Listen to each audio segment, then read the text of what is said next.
Right, this is part 2 of the discussion on memory management.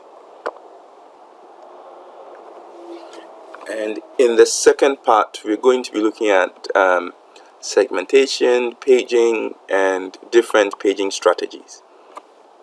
I think I'll do paging before segmentation. Different textbooks treat them like in different orders, but I think I actually ended up doing paging before segmentation.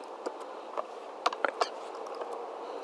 Now, the idea with paging, and remember in the previous discussion, what we did was anytime we're given a virtual address, part of the address was used as a page number, a virtual page number, that we would use to find a corresponding physical number, and then we kept the same offset, and we just say combine what we looked up and then find a physical address. So there was the idea of we have a virtual address, we take the page number part for the virtual address, look into a table. Remember we had this table, we would look in and say for every page number what's the corresponding frame number, and then we would determine the physical address. So this is the strategy that we had previously.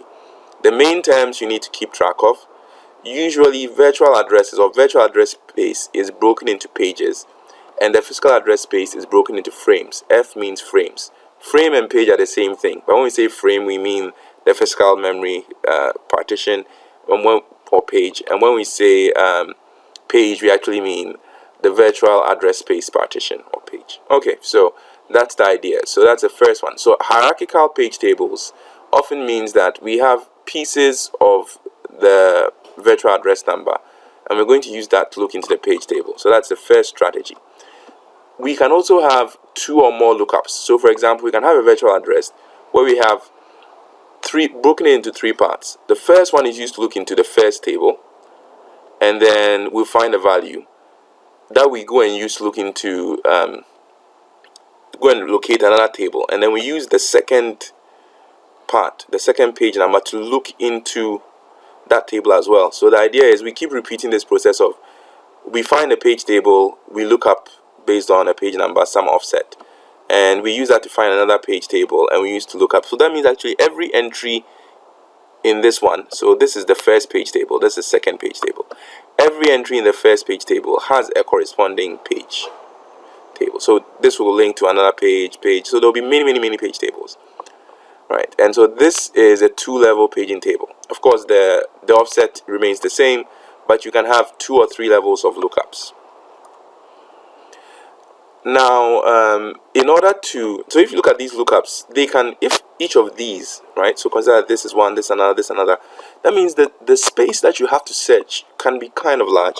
So what we tend to do is we create this associative memory called translation Lookaside buffer, and what it does is it's an associative memory that allows us to search very quickly to see if we've already found a frame. So the idea is, instead of searching through all the different levels, so for example this one has 2 different levels, but with the TLB, that's this one, sorry, that was jumping too much.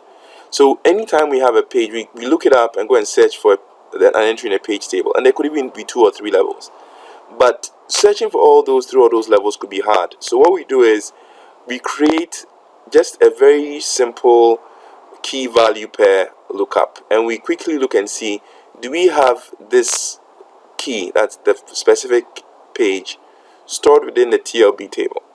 And if we find it there, we would use the frame number we find. If we don't, we go to the page table and then do the search. So the idea is we can use a TLB, translation Lookaside buffer, to quickly help us keep a short list. So it's almost like saying you have a phone and you have all these locations on your phone. You could always go to the physical location and use your GPS and find it, or you can say, well, let me store, like bookmark all of these, and anytime you ask me to find something, I'll look in my bookmarks to see if I have it first before I go and search. Of course means that sometimes we have a hit and sometimes we have a miss, and what the textbook often would do, I try to make this as general as possible so you don't get stuck on it. The idea is there's some of the time we hit and some of the time we miss. And there's also the idea that as programs are running, you can't miss 100% of the time or hit 100% of the time. usually maybe you'd hit maybe 60% of the time and then miss 40% of the time. So there's the idea of percentage, that some fraction you hit, some fraction you miss. And what the book, the formula, if you see this formula, you can memorize it, but I don't think it's important to memorize it. You can just derive it. There's a fraction of the time when you hit, right? The hit ratio, that's alpha. That's the time we hit. And there's a fraction of the time when you miss, that's 1 minus alpha. So if I hit 60% of the time, I will miss 40% of the time. If I hit 70% of the time, I will miss 30% of the time. That's what 1 minus alpha does. And this part here is the cost of a hit. So how much time does it take us when we hit? And this 2 plus e is how much time does it take us when we miss. So if we hit, it means, so the assumption is, assume that accessing memory is 1 unit of time. And then e is the time to do a lookup. So the time to look up in memory plus the time to look through this thing. This is shared memory. So it's 1 plus e. So, I looked through, that's my, if I hit, I got my data. So it cost me 1 unit of time to look through. And then if I actually miss, it means that I did this 1 plus e and I also had to go to memory because I missed it, because if I hit, I means I do 1 plus e. But if I don't do the 1 plus e, it means I do 1 plus e plus another lookup. That's why we have 2 plus e. So this is a simple formula. You don't have to memorize it. You can always derive it. Right. So next is segmentation. Now going further, pushing further this idea of paging, we can even say that if we have a program, we can break the program into different parts. So for example, an OS has a heap, a stack, some libraries, a text editor has a heap, stack, some code. A browser could have some library for rendering, library for text, library for networking. And so it means every piece of code actually, or every process, can have several segments. And the idea we had before with the base and limit, instead of having the whole process having base and limit, we would have every segment have a base and limit. So a heap will have a base and limit, stack would have a base and limit, arithmetic will have a base and limit. And anytime we do any operation, we'll try and find out, if I'm working in the heap, am I falling within my base given my limit, so I don't go over. And this is the logic for that one. For any logical address, you check to see if the segment number is found within a segment table. So it means for every process, we have a table. So this is an example of a table showing you the base and limit registers for the different parts. And we go and look it up.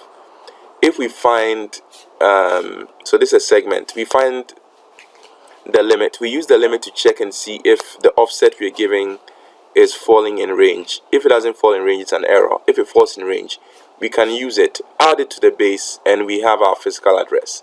So this is how the segmentation logic works. Segmentation logic. Okay, good. That's how it works.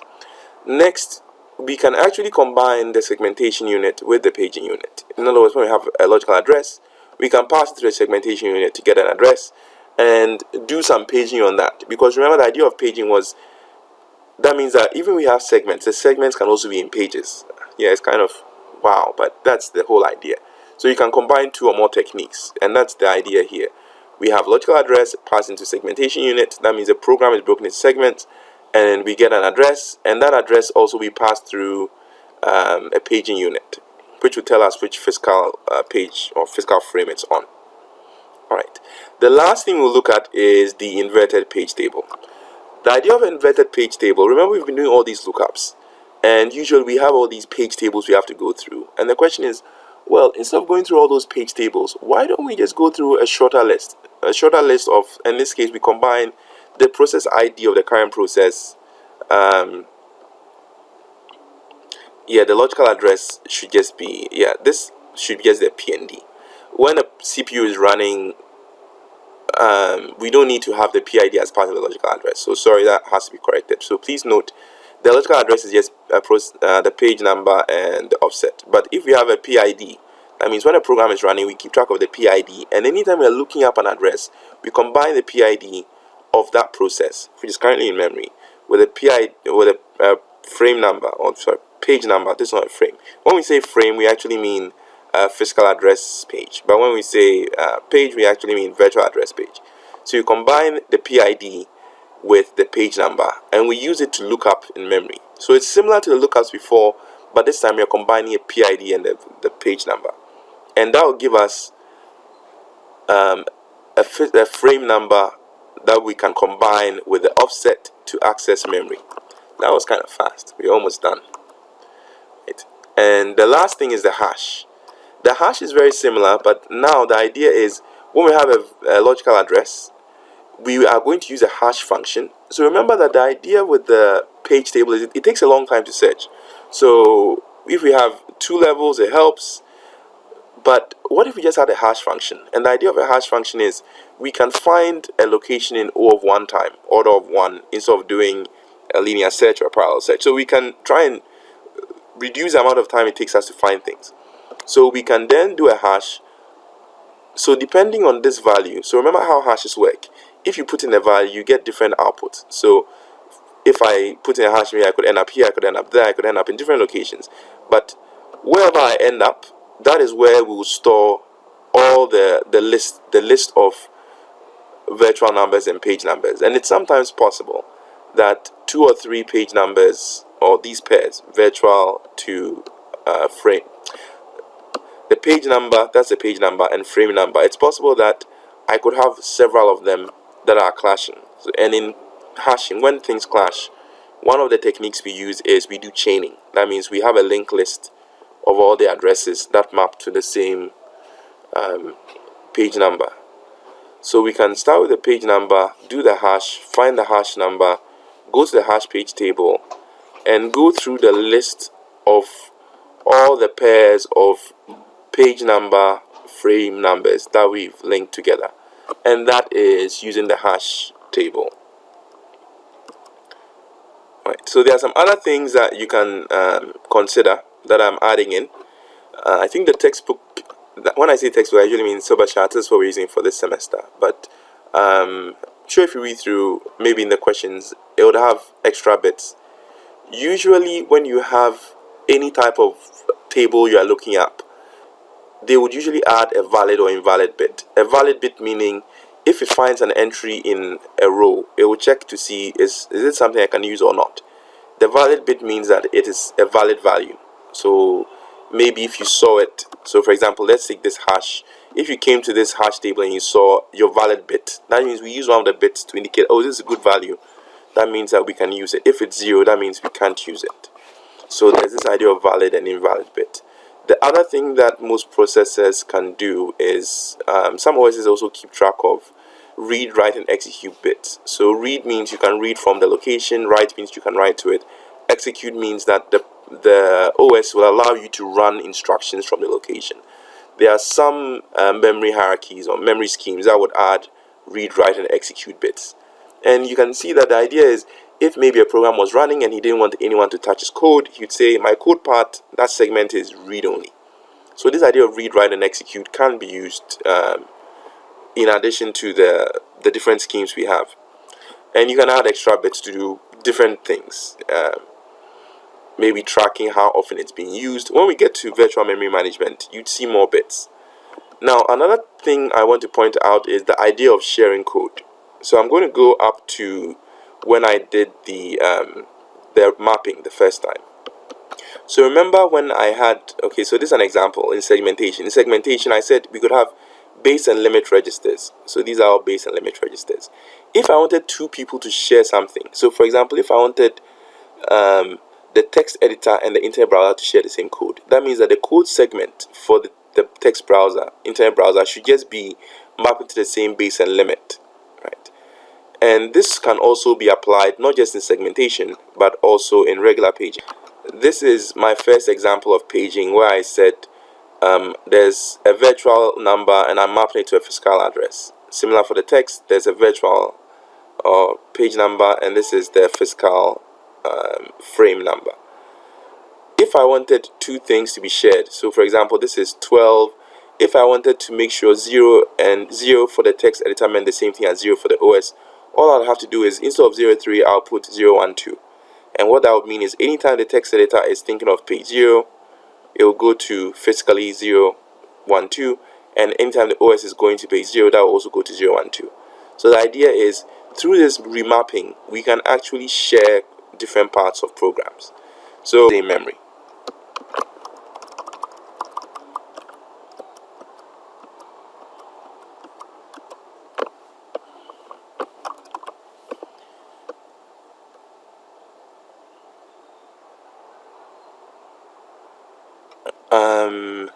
I think the last thing would be private code and data, and I think there are these. You can use the bits.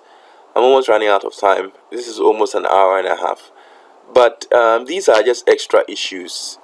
So you can combine bits, you can combine sharing to achieve private code with private data. Now remember that when this sharing is happening, so for example, if a fork occurs and two different processes copy memory, they don't have to copy the memory at the same time. What they can do is, the parts that are the same, they can keep those, but they also want to keep some things private to themselves. So what usually happens is, they can just create a map for just those parts of the logical address space that they are writing to, those parts that they want to keep different from everyone else. So everyone has almost the same map, but for the ones that are private to them, they keep it in different locations. So that's the idea for the private code and private data. So that's you sharing, but you would also like to have private code and private data. Now I believe this has come to the end, and I hope that you've at least enjoyed how we do the memory hierarchies. We can do hierarchies or hashes or inverted page tables. Operating systems actually have to manage memory, and through all these techniques, I hope that one of the things you realize is it's possible to make a process believe there is much more memory available than what physical memory actually allows. Because even if my physical memory were only 4 values, anytime you ask me to search for something, whether using hashes, using inverted page tables, using some sort of segmentation logic, or even using simple paging with a TLB, I can always just keep a list of lookups so that I don't have to store everything in physical memory. The strategy is, if you ask me to bring in something, I'll check and see, is it in physical memory? If so, I leave it there. If it's not, I go to storage, that means hard disk, and bring it in. And even as programs are running, I always have to keep track of who is running, and that means for every process that is running, I will have to, if I'm using simple paging, I'll have to keep a page table for that program. So Word will have its page table, Excel has its page table, Command Prompt has its page table, Adobe Reader has its page table. This is not advertising for companies, just mentioning things that are installed. NetBeans has its page table, Visual Studio has its page table, KDE editor has it. So everybody can have his own page table. Firefox has its page table, and every time that program is running, we look at the page table to say, is it something that we have in memory? If so, that's good. If not, we go to hard disk, bring it in, and then when we put it physically in memory, we say, oh, okay, we now have it physically, so for that page number, go look in this specific physical address. So that's the idea. We use it for the simple paging, we use it for the hashes, we use it for segmentation. It's the same idea, right? So I hope you've enjoyed this. This is actually one of the easier topics. I think what tends to throw people off is this idea of the addresses being in 2 parts. But instead of getting lost, I think what you can do is just remember the same way we have room numbers on campus, where we say E217 means maybe engineering, first floor, 12th room, the same way that physical addresses work. If you are running into trouble, I will encourage you to review binary numbers. The textbook uses a lot of binary, so if you're not on top of your binary numbers, you're going to get lost. So for example, if someone says, oh, there are going to be 16 locations, you should know 16 would take about 4 bits, because 000, and that's here, 000 to 111, so there's 16, 32, 64. You should have a good idea, good grasp of these things. What does a kilobyte, how many bits would you need to represent a kilo, giga, tera? You have to have these on your fingertips. Maybe I should remind people at the beginning, not at the end. But as I'm discussing this and people are going through, these are some of the comments I'm having. So please review your binary numbers and then go through again. Maybe it will make more sense. And don't ignore reading the textbook. I think it helps to combine watching the videos and taking a look at the text, so at least you are used to some of the terminology. There are many terminology or words that I use in the book that I did not stress on things like linear address. Yeah, if you remember where that one is, good. Page directory, but just remember the textbook highlights a lot of the key terms. So after you watch the video and look at the text, go through the textbook and look at some of the key terms that are highlighted and just read the definition. Make sure that you are on top of things.